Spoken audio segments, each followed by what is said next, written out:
como que vocês estão? Espero que todos estejam bem. Aqui estou eu, mais um dia, pela misericórdia do nosso Senhor Jesus Cristo. E que Deus nos abençoe esse dia, chamado hoje. Sejam todos bem-vindos ao canal Arrependa-se. Meu nome é Fábio Santos e se gostar do vídeo, compartilhe, deixe seu like e também ative o sininho de notificações. E se for a sua primeira vez por aqui, inscreva-se, será um prazer você fazer parte dessa família. Quem é o bom velhinho que está tirando e sempre tirou o foco deste mundo? E por que nós cristãos não celebramos o Natal da forma que é conhecido por todos?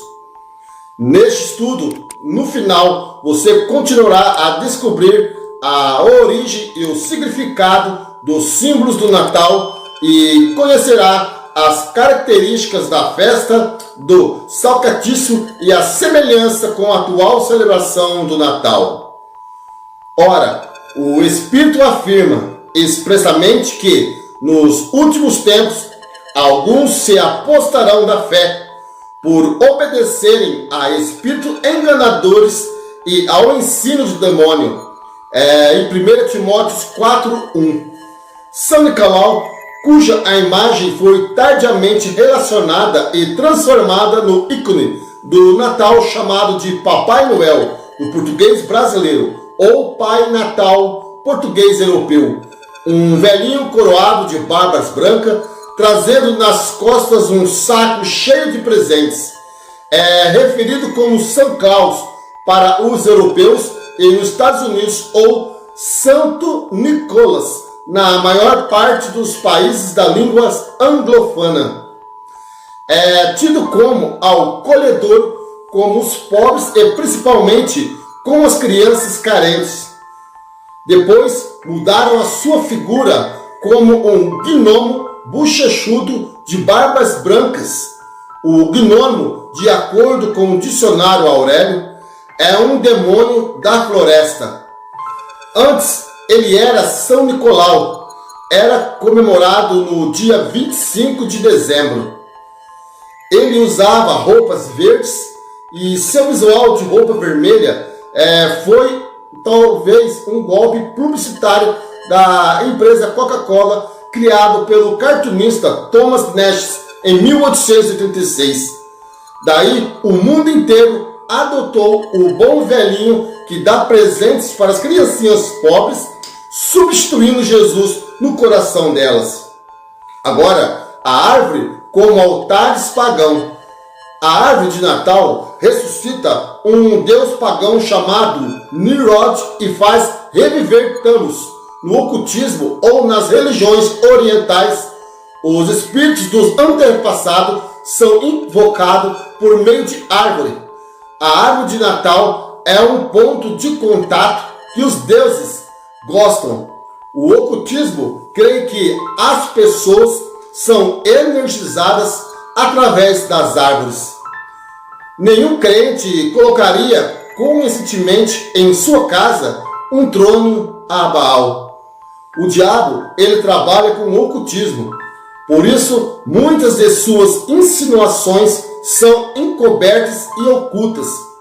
A Enciclopédia Barça, volume 11, página 274, diz: a árvore de Natal é de origem germânica, datando do tempo de São Bonifácio. Foi adotado para substituir os sacrifícios ao carvalho sagrado de Odin, adorando-se uma árvore, em homenagem ao deus menino. A árvore de Natal é um símbolo de consagração. É uma fábula de chamamento de adoração a deuses babilônicos.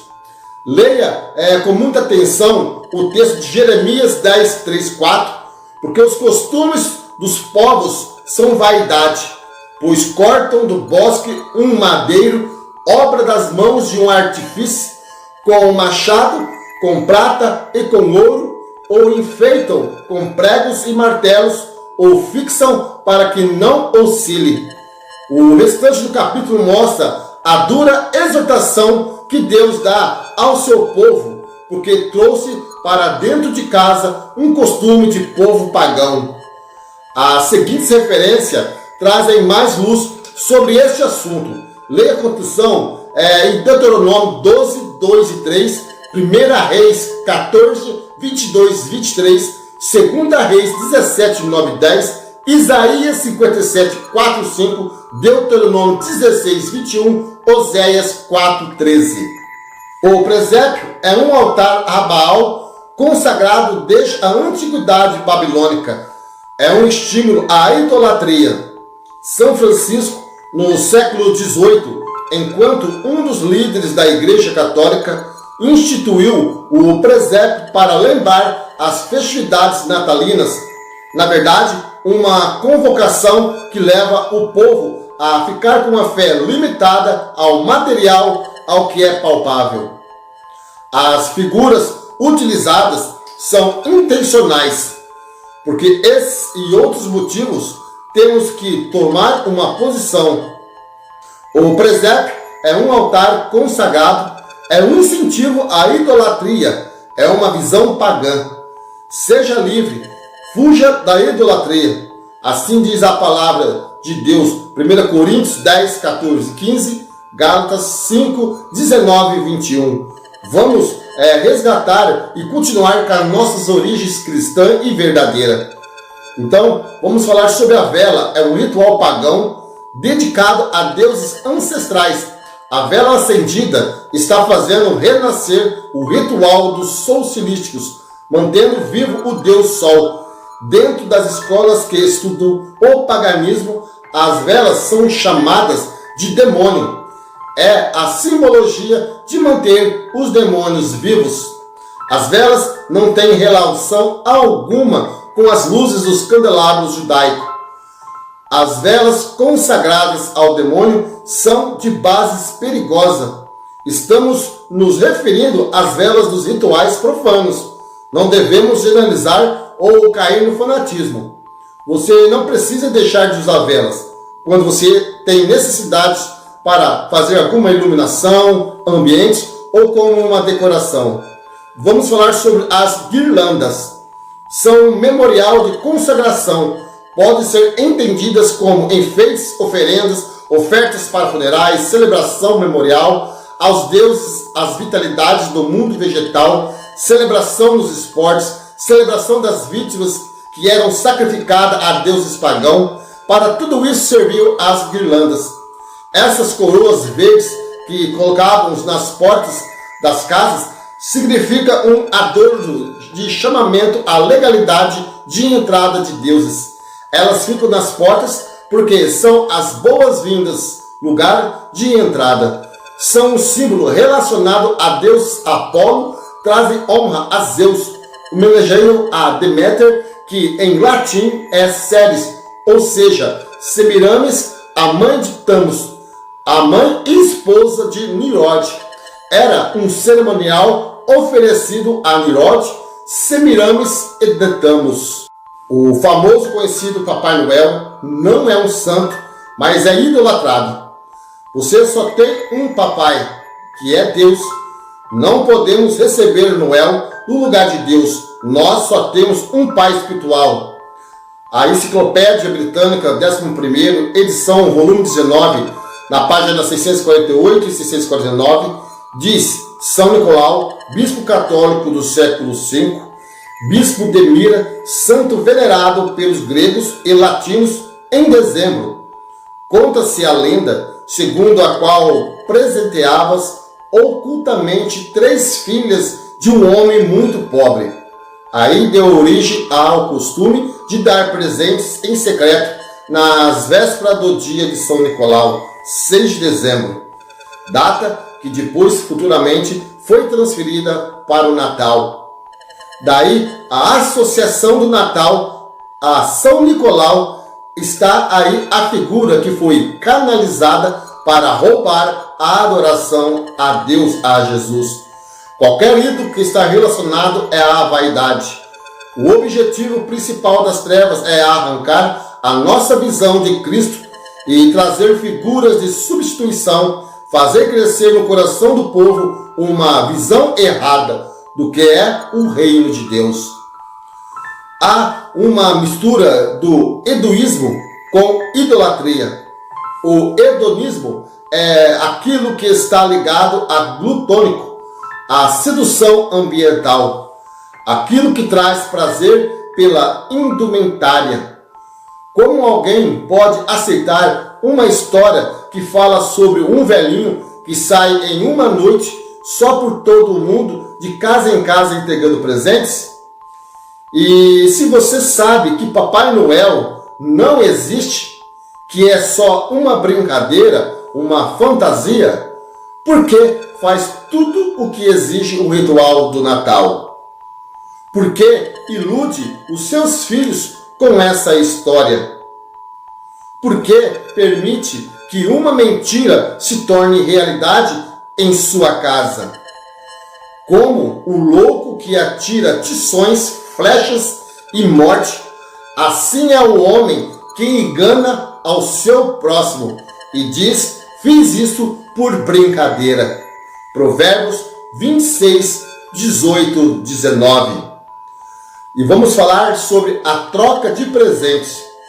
O ritual nórdico exige que eles fossem para as montanhas de madrugada e lá chorassem em sacrifício e esperavam os primeiros raios do sol da manhã e entregavam presente uns aos outros em adoração, dizendo que você jamais esqueça dos deuses sobre nós.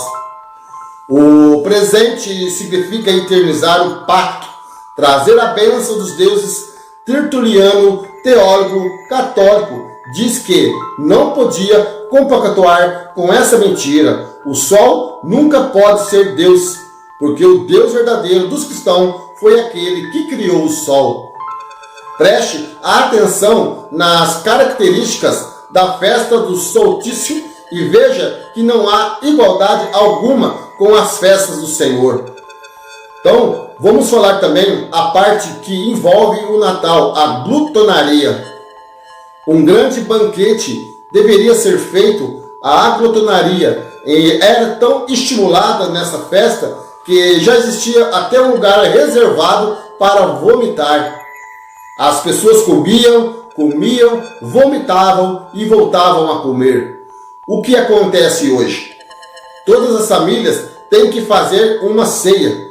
E por que comer e beber? Porque é um sinal de aliança. O banquete do solstício tinha início à meia-noite. E a que horas começa a ceia de Natal? Meia-noite também, não é isso? A ideia central do paganismo era incutir na cabeça dos fiéis a ideia de que Jesus era este sol que tinha chegado. Jesus não é um Deus com D minúsculo e o sol. O Deus dos cristãos é com D maiúsculo e foi aquele que criou o sol. A criatura e a criação não têm poder sobre o Criador. Por isso, protestemos, irmãos, sobre esse paganismo e dessas festas natalinas que não tem nada a ver com o nosso Jesus. Cristo, como Deus Sol, é um absurdo. Ele é Criador, ele é Jesus, e a imagem de Deus é invisível, o primogênito de toda a criação, pois nele foram criadas todas as coisas, nos céus e na terra, as visíveis e as invisíveis, sejam tronos, sejam soberanias, quer principados, quer potestades. Tudo foi criado por meio dele e para ele. Ele é antes de todas as coisas, nele tudo subsiste. Ele é a cabeça do corpo, a igreja. Ele é o princípio, o primogênito dentre os mortos. Para ele, todas as coisas ter a primazia, porque aprovou a Deus que nele redize a toda a plenitude. Colossenses 1, 15 e 19. Jesus criou todas as coisas, inclusive o sol. Ele é o sol da justiça. Vamos continuar bradando que a Igreja de Cristo precisa voltar para Jerusalém, a verdadeira origem do cristianismo e da nossa fé. É preciso romper com o paganismo, mas muitos ainda têm resistência, porque preferem ficar com as tradições humanas, esquecendo que Jesus disse que pela nossa tradição invalidamos os mandamentos de Deus. Mateus 15:6. E que o Senhor nos dê sabedoria, força e fé para continuarmos caminhando na luz que temos recebido, trilhando o caminho dos princípios bíblicos e celebrando somente as festas do Senhor. Fique, portanto, no coração de cada um esta mensagem. Ore a Deus, peça para entendê-la bem. Julgue também a palavra, tendo certeza que grande libertação virá na sua vida. E com certeza você se sentirá muito mais livre dessas tradições mundanas, não sendo cúmplice e nem comungando com os outros espíritos, os quais não testemunham a verdade, e também que nós podemos adorar somente Jesus Cristo. Amém? Fiquem todos com Deus. Até o próximo vídeo, se assim Deus nos permitir.